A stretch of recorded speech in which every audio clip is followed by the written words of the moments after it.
बिस्मिल्लाहिर्रहमानिर्रहीम। अस्सलाम वालेकुम। आई एम दाऊद ख़ान और आज हम 200-301 फुल सीरीज़ सीसीने का लेक्चर नंबर 5 पढ़ेंगे, ठीक है, जिसका नाम है next generation firewall and IPS intrusion prevention system. ठीक है, तो हमने इसको दो पार्ट में तकसीम किया है, नेक्स्ट जनरेशन फायरवॉल और आईपीएस। तो पहले चलते हैं नेक्स्ट जनरेशन फायरवॉल की तरफ।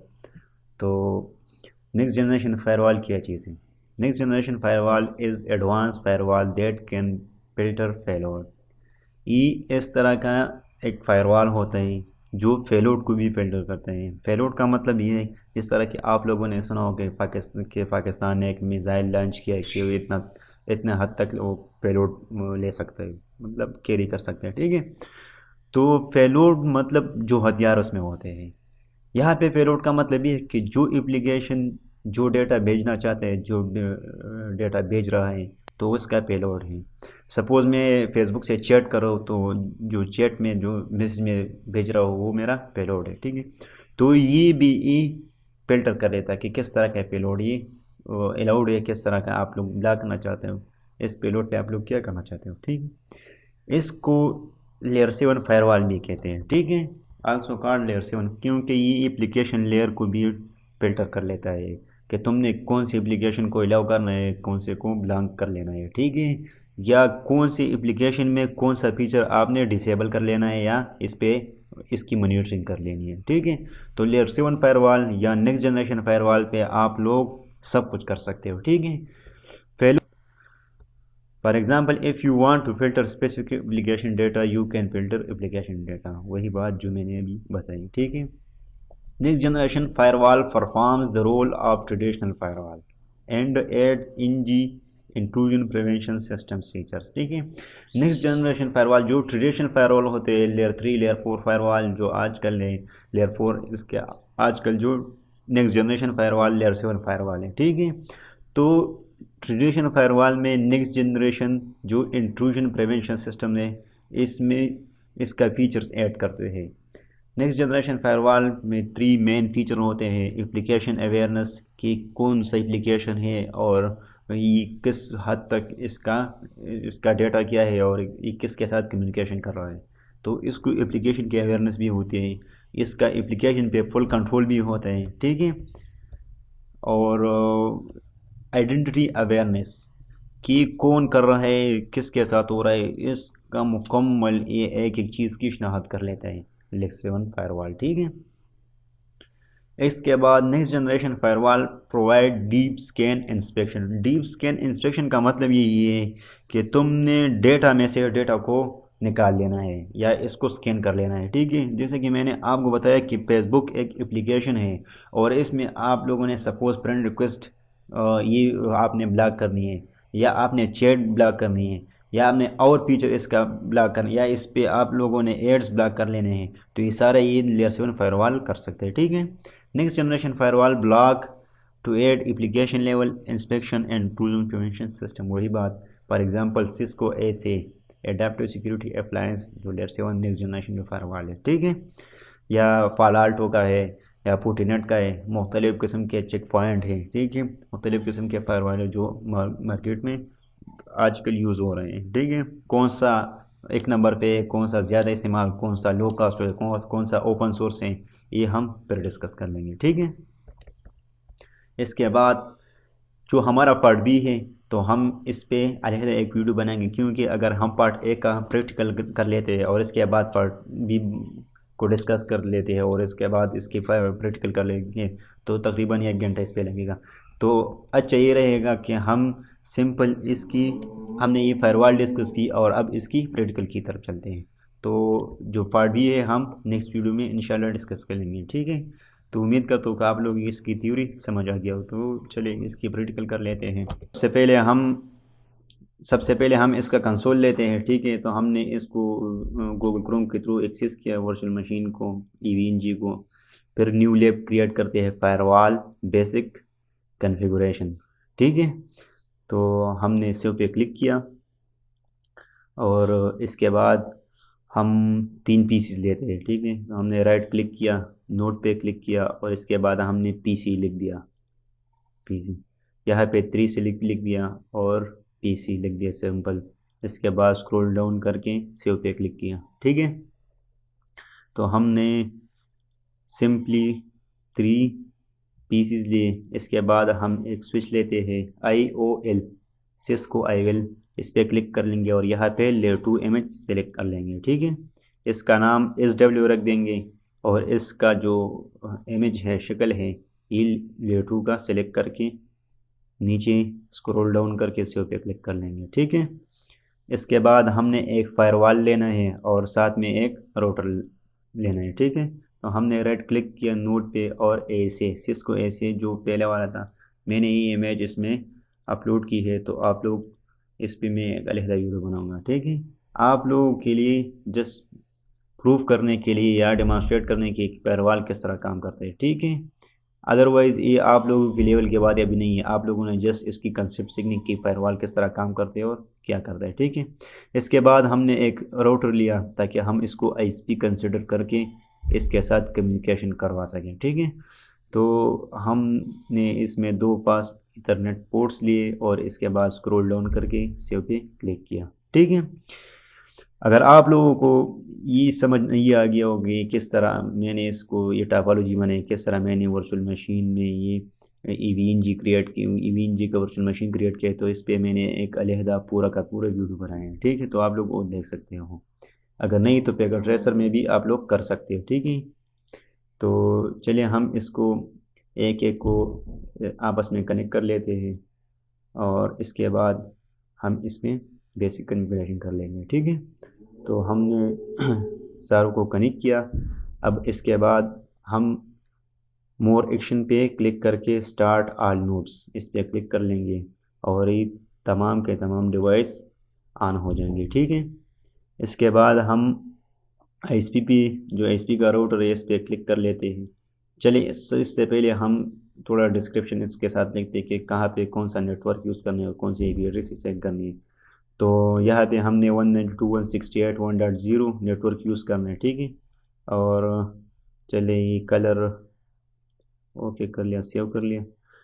यहाँ पे हमने ये नेटवर्क यूज़ करना है, ठीक है। लेन में हमने 192.168.1.0 नेटवर्क यूज़ करना है और गेटवे हमने 192.168.1.1/24।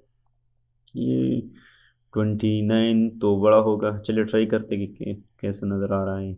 तो इस पे सेव के लिए बड़ा है, तो हमने इसको थोड़ा रिसाइज करना है और ये गेटवे को ये असाइन कर लेंगे, ठीक है। इसके बाद हमने वैन की तरफ जो ऐसे ईथरनेट 0 है, तो इसको हमने 12.1.1.1 IP एड्रेस असाइन करने /30 के साथ। इस /30 कैसे आया तो हम इस पे बाद में डिस्कशन कर लेंगे, ठीक है। तो आप लोगों ने जस्ट अभी सिर्फ कंसेप्ट सीखना है कि किस तरह फायरवॉल काम करते हैं, ठीक है।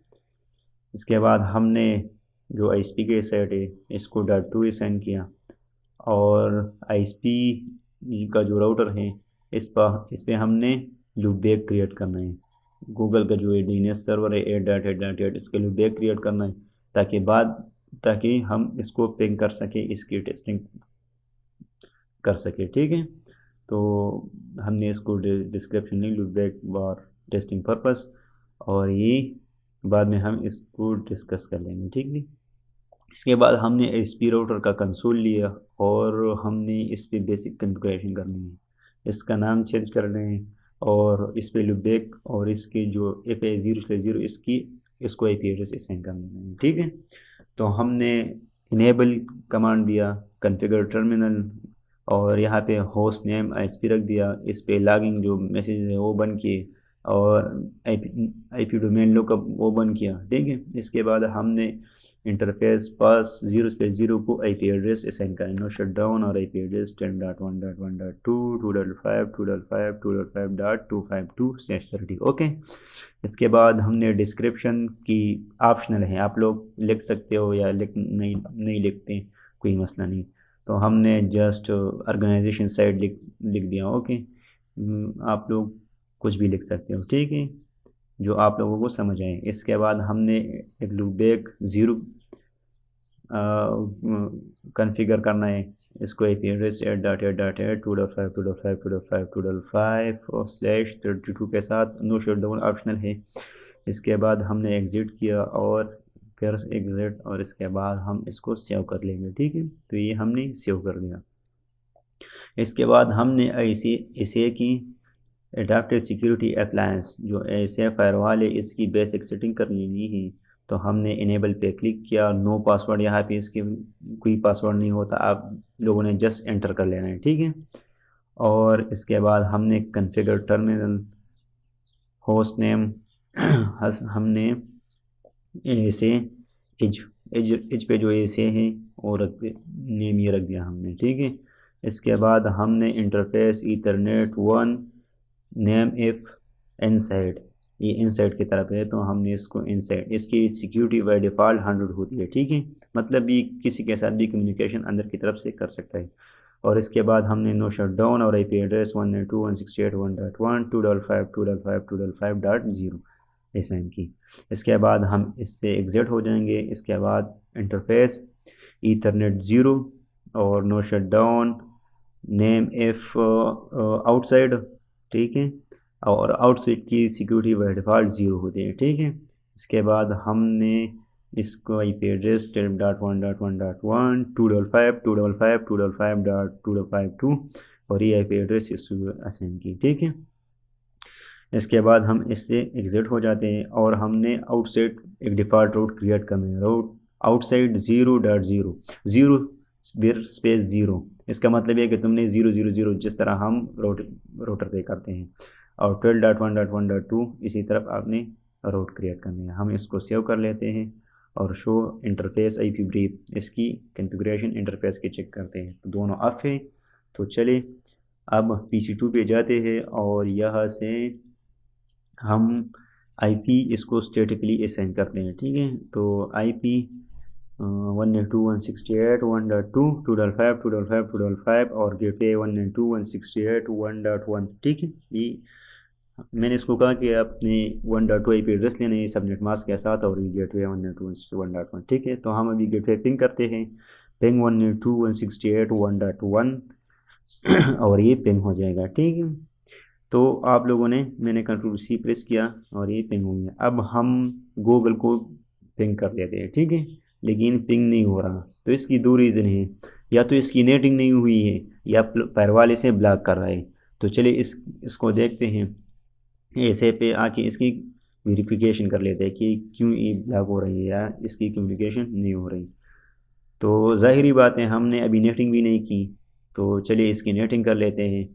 ऑब्जेक्ट नेटवर्क और इसको नाम दिया इनसाइड टू आउटसाइड। ठीक है, हमने इसको जस्ट, आप लोग कुछ भी दे सकते हो। इसके बाद हमने इसको कहा कि तुमने इस सबनेट की नेटिंग कर लेनी है, सबनेट 192.168.1.0 2.5 2.5 2.5.0। फिर इसको कहा नेट, तुमने नेटिंग करनी है इनसाइड, इसमें स्पेस नहीं। ठीक है, इनसाइड काम आउटसाइड, और हमने कहा कि तुमने सोर्स कौन सा लेना है, डायनामिकली। ठीक है, और इसके बाद इनसाइड टू आउटसाइड। ठीक है, और यहाँ पे इंटरफेस इसके बाद लिखेंगे, मतलब इंटरफेस में तुमने, इसका मतलब है कि तुमने पेट इनेबल कर लेना है। तो हमने इंटर किया और अब हम आते हैं, फिर PC2 से पिंग कर लेते हैं। ठीक है, तो जब हमने फिर से PC2 से पिंग करना चाहा, शो IP एड्रेस है, तो हमने जब पिंग 8.8.8.8, तो ये फिर भी पिंग नहीं हो पाएगा। तो हम इसकी रीज़न चेक करते हैं, ये फायरवॉल है, इसमें by default implicit deny deny IP इनी, मतलब इस पर हर किस्म का ट्रैफिक डिनाई होते हैं। ठीक है, आउटसाइड इस तरफ से तो ट्रैफिक जा रहा है इनसाइड से, आउटसाइड से नहीं आ रहा है। तो हम इसकी चेक करते हैं कि इसके ट्रांसलेशन हुई है कि नहीं। तो show net translation interface outside, तो ये ट्रांसलेशन हेड्स हुई लेकिन ये अनट्रांसलेट, क्योंकि आउटसाइड से ये डिनाई है। तो चले हम इससे दूसरे कमांड से भी प्रॉपर वेरीफाई कर लेते हैं। शो नेट डिटेल, इसकी सोर्स ओरिजिन 192.168.1.0 नेटवर्क से इसके ट्रांसलेशन हुई है 12.1.1, लेकिन आउटसाइड से जो ट्रैफिक रिप्लाई में दे रहा है तो इसकी ट्रांसलेशन ये इसे फायरवॉल इसे ब्लॉक कर रहे हैं इथरनेट 0 पे, ठीक है।